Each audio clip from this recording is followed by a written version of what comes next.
Hello, Colombian Percussion Festival. It's an honor and a privilege for me to be talking with you today at this event. Many thanks to Jhon Gomez for inviting me to be part of this festival. I hope you're all enjoying the activities online. In this COVID pandemic world, we have to find ways to reach out to each other. And thank goodness for the internet, we're able to do so pretty easily. And so this is a great opportunity for us to talk. I hope someday I'll have the opportunity to come visit Colombia and make music with you in person. So today I'm answering two questions from Leonardo.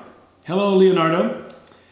Leonardo asks, is it important for a student to compose for percussion while they're working on their percussion skills? Does composing help the student develop these skills? Wow, that's a great question. I can tell you how I feel. I don't know if there is one particular answer that would be correct completely. But for me, when we make music and when we practice, we have to be creative. Being creative means looking at all of the instructions that the composer has given you on the music and then finding what's possible, given all the intentions of the composer. Considering the style, considering great tone production on the instrument that you're playing. So that creativity is something that goes to technique, and it goes to musicality, and it goes to your imagination.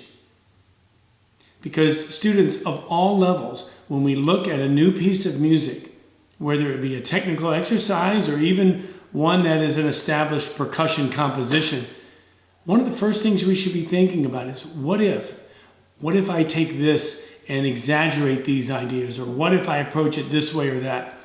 This experimentation is your creativity. It's an opportunity for you to take all of the considerations that the composer has given you on the page and then create something that's maybe not there, okay? Let's face it. All of us can play the right notes and the rhythms given enough time, okay? It doesn't mean it's going to be musical or successful. My computer can play all the right notes and all the right rhythms, and it does it every time. But I don't want to listen to my computer. My computer is very academic sounding and very stale. No, what draws us to music is in our heart, in our soul, in the spiritual expression of playing music. Sharing music. This is really what draws us, I believe.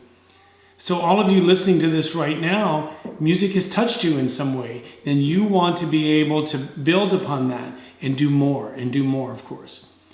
So for me, it's not just about composing. Composing could be part of it, of course.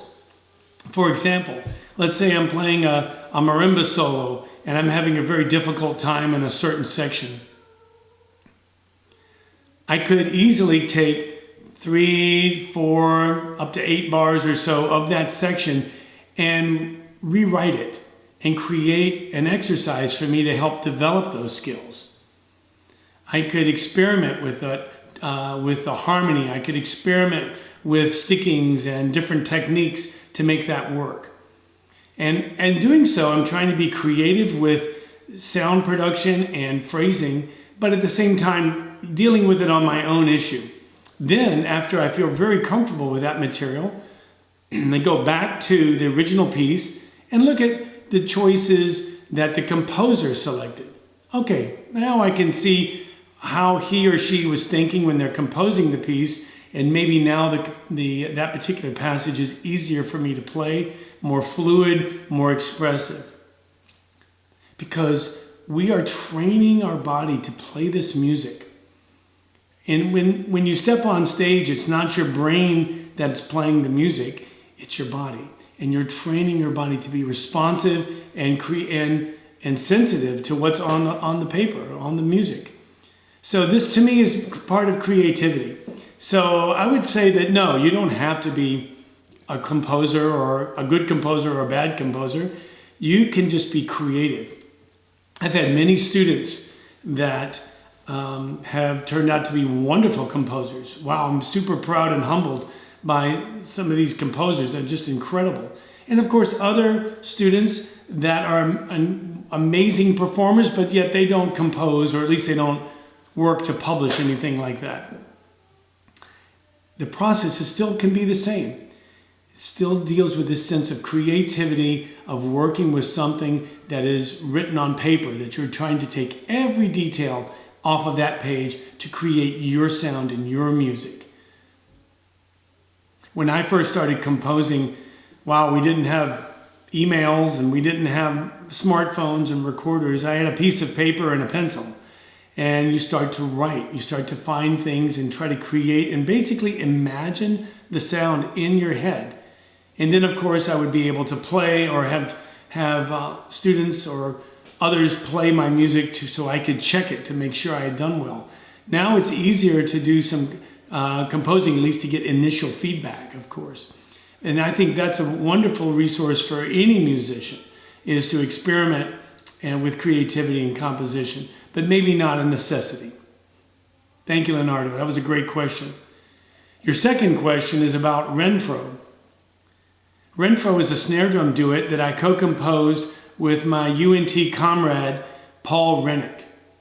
Paul and I have been teaching at the University of North Texas for many years, and we've been friends for longer.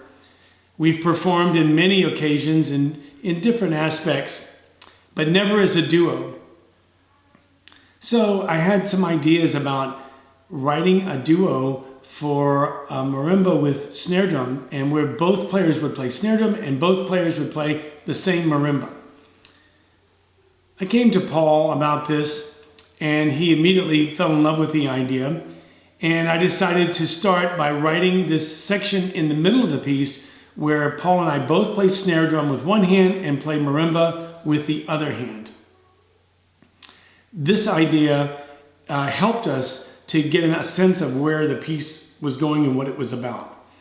That section became successful with us in rehearsal, so I would start writing down segments of the marimba part, and then Paul would orchestrate it and give me ideas and feedback, and we'd play through sections that would help us to develop this music. So we really enjoyed doing this, and it became it was a musical project, but it was also a great deal of fun and enjoyment as well, to work with somebody that you're dear friends with and at the same time create a piece of music doing something that we really hadn't seen anybody do before. And what I'm talking about is playing snare drums and the same marimba at the same time. The title refers to our names, Renfro. Ren for Rennick and Fro for Ford. And we're looking to write a sequel to Renfro, a companion piece, if you will. And we're going to take those names but flip it around. So we're going to start with for Ford and Ren for Rennick. So that'll be foreign. So we'll have Renfro and foreign, but foreign hasn't been started yet. We'll be composing soon, hopefully as things settle down a little bit as this pandemic subsides, hopefully. All right, but let me say also is that it was a wonderful experience to co-compose with Paul. He's an amazing musician and a very creative writer, and we would bounce things off of each other about what to do and how to do in certain sections. For example, in the very beginning, I had the whole beginning sketched out in 16th notes, groups of 4 16th notes. And Paul, in the first rehearsal, was like, what do you think if this goes in triplets? So then I modified that line to put it in triplets, and it flowed a lot better, and it gave the snare drum a lot more breath to play. So that's just an example, but there's many. And so this was really super to work with him and create this piece of music. Thank you all for listening. I hope you're having a great time at the festival. Again, it's such a privilege to be able to speak with you. I send you great tidings from Texas, and I hope that you're all well and safe. Okay? Take care. Enjoy.